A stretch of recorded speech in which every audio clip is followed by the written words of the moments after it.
The film industry is reaping the success of 3D. Every other blockbuster this year now requires glasses and shelling out almost double the cash for the 3D experience. But in the past, 3D suffered from poor image quality and was considered a niche in the motion picture industry. Although there was a resurgence in the 1980s and 90s, anyone remember Jaws 3D back in 1983? Yeah, it's probably best we forget about it. The real money-making potential finally hit an all-time high this year with blockbuster hits like James Cameron's Avatar, Tim Burton's Alice in Wonderland, and DreamWork's How to Train Your Dragon. I spoke with head of digital cinema at Sony Professional if this current 3D revival will be just a passing fad. For the first time in movie industry, 3D is here to stay. You know, there have been 3D waves in the past, but simply because of the bad quality and the bad movies, to face it, it wasn't there to stay. I think now it's here to stay. It's great quality.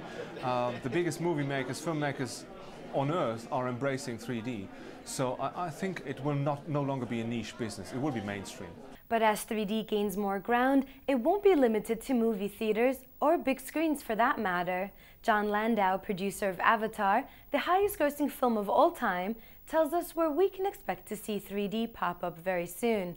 I'll give you a hint, it's not TV.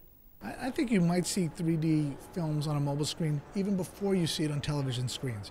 I think 3D is very easy to do for a single viewer without glasses, and I think mobile devices offer that as an opportunity, and I think we'll see it pretty soon. But Avatar's producer is not the only one who thinks 3D will be springing up in some unlikely places, like even the boardroom. I believe we will see 3D everywhere.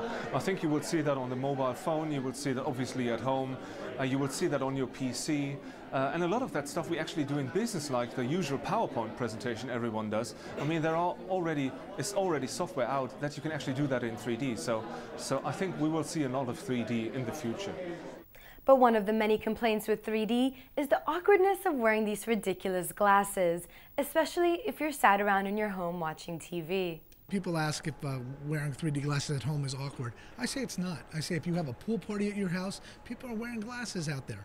I think it's natural. I don't know how natural it is, but it's definite that other forms of entertainment are starting to invest in 3D, and there will be financial rewards to those that do it correctly.